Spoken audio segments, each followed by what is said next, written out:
efek itu sendiri. Bagaimana Mbak Desi?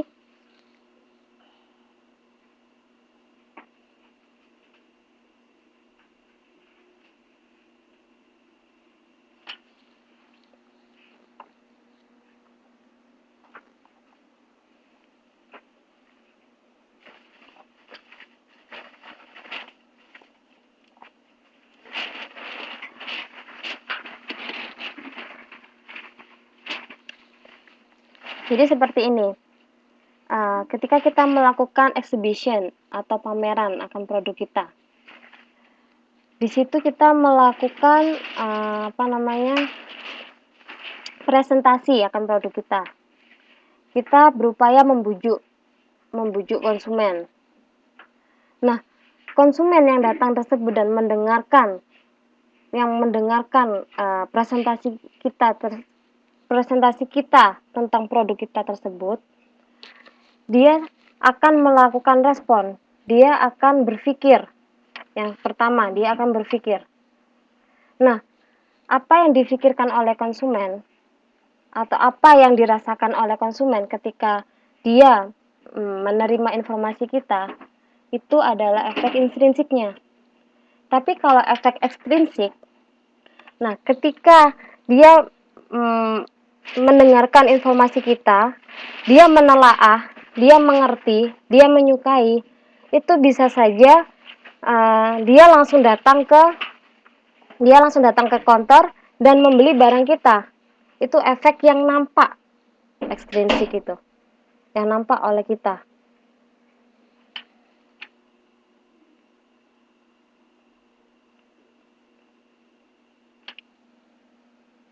Bagaimana? Yap, yang kelihatan. Faktor pula, itu ada faktor intrinsik dan juga ada faktor ekstrinsik. Faktor yang intrinsik itu faktor dari dalam diri kita. Tapi kalau faktor ekstrinsik, itu faktor dari lingkungan atau yang ada di sekitar kita. Itu kalau faktor. Ya, makasih. Ada yang lain?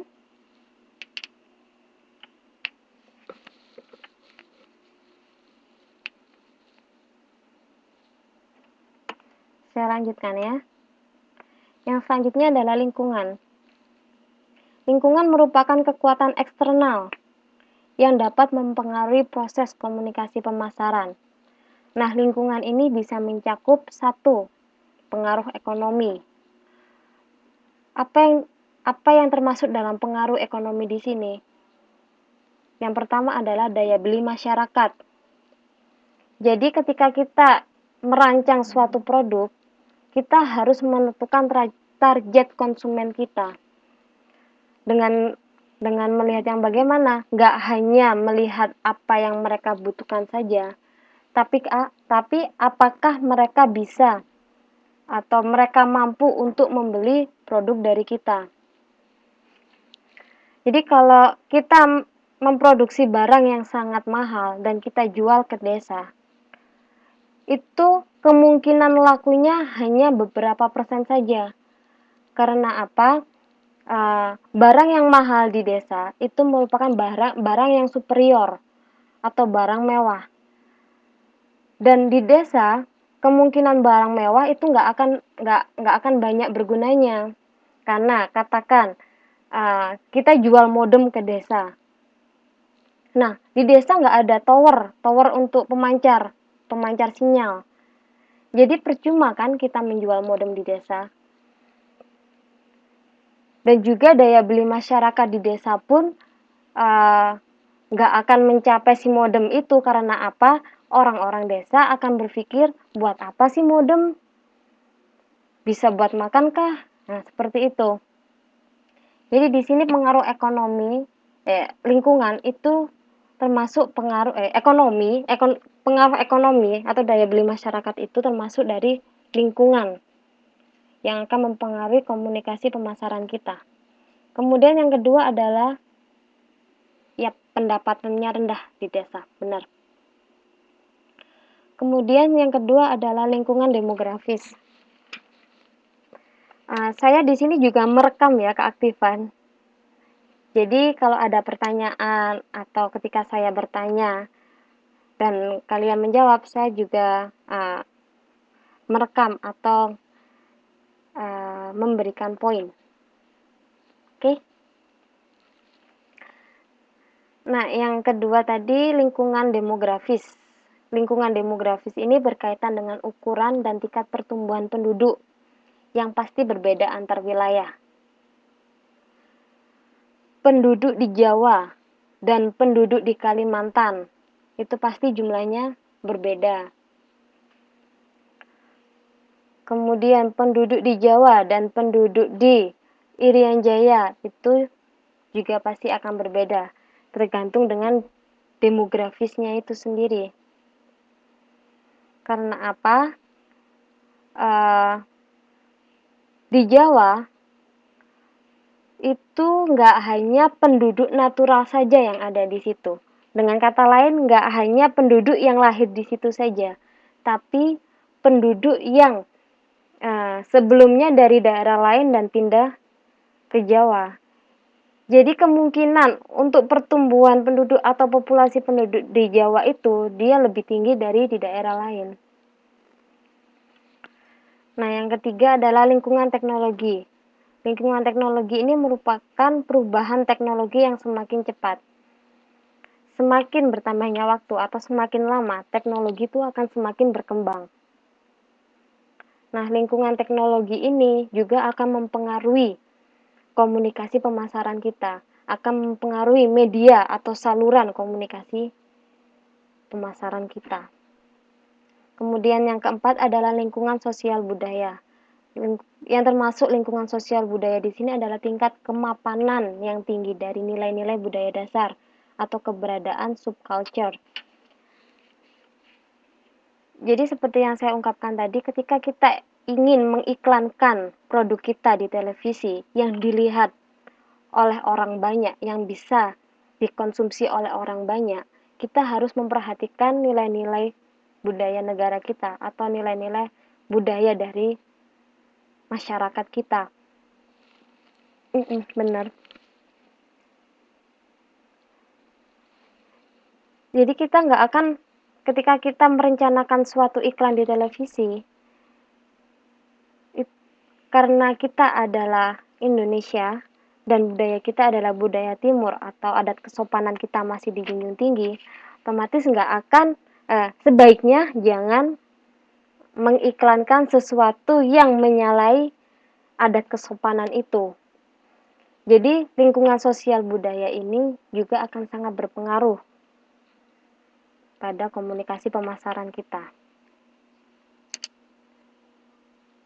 Dan yang terakhir adalah lingkungan hukum atau peraturan. Ini lingkungan yang berpengaruh terhadap keputusan komunikasi pemasaran yang akan dilakukan. Nah, lingkungan hukum atau peraturan ini, siapa yang termasuk lingkungan hukum atau peraturan ini? Dia adalah pemerintah. Entah itu pemerintah pusat, entah itu pemerintah daerah. Bahkan ketika kita ingin mengiklankan sesuatu, kita juga harus mendapatkan izin. Apakah kita bisa mengiklankan produk kita? Bahkan ketika kita ingin melakukan usaha di suatu daerah, kita juga harus mendapatkan izin. Nah, lingkungan hukum atau peraturan ini akan sangat berpengaruh terhadap proses komunikasi pemasaran kita. Ada yang ditanyakan?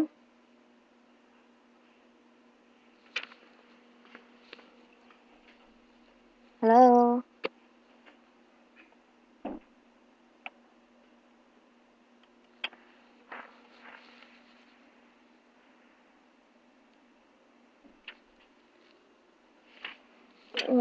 Yang selanjutnya adalah noise atau gangguan.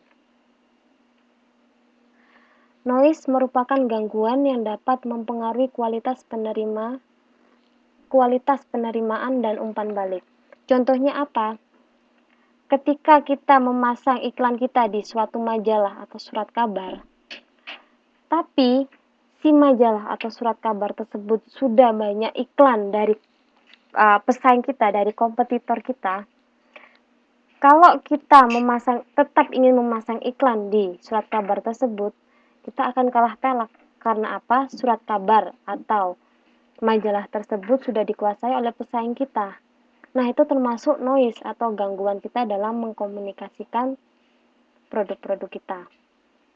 Nah, untuk mengatasi gangguan ini, peranan manajemen untuk menjamin bahwa, aduh maaf ya, ini salah ketik. Peranan manajemen untuk menjamin bahwa tingkat gangguan dijaga seminimal mungkin dalam semua tahapan proses komunikasi pemasaran. Jadi pihak manajemen harus benar-benar harus jeli, harus tahu di manakah akan memasang iklan tersebut.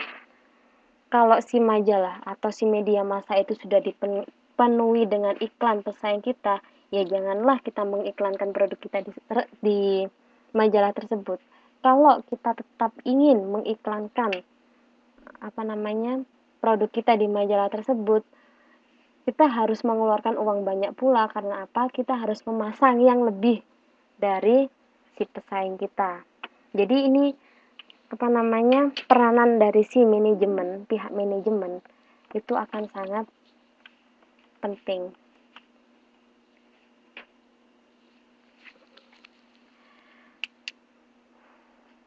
Yap, sekian perkuliahannya.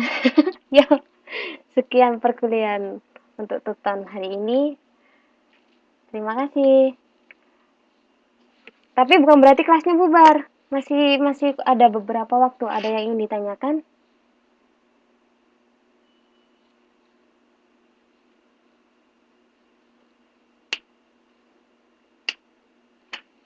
Iya, masih ada waktu. Apakah ada yang ditanyakan?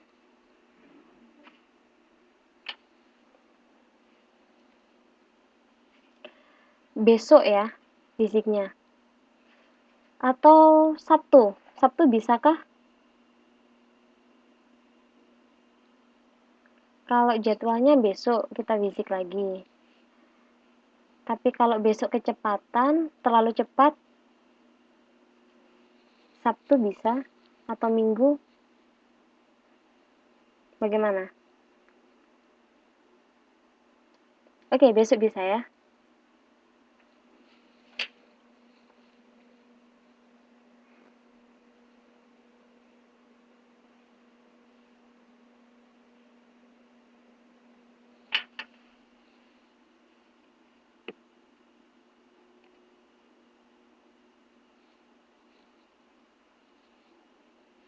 Oke, kalau gitu besok.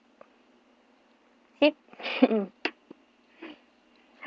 Oh ya, ini yang sudah mengumpulkan tugas cuma Mbak Desi nih. Yang lainnya kemana nih? Atau mau minggu ada konser?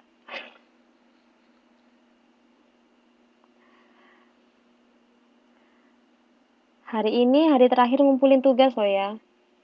Kalau sampai hari ini nggak ada tuh, yang kemarin untuk yang nggak datang TTM kemarin, bukan Mbak Dina kemarin datang kan waktu TTM, jadi nggak usah ada tugas. Jadi yang kemarin TTM nggak datang, sudah saya kasih tugas. Nah terakhir mengumpulkan hari ini, sebelum tuton besok. Yang YouTube, bukan yang YouTube. Nah, kemarin saya sudah minta yang kemarin nggak datang untuk menghubungi saya. Dan ada berapa orang ya? 3 orang yang sudah menghubungi saya. Tapi yang mengumpulkan cuma Mbak Desi.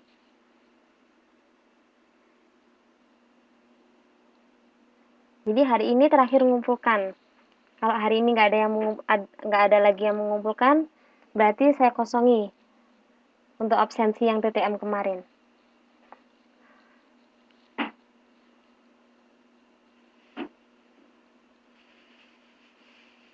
Gak usah nulis, diketik aja.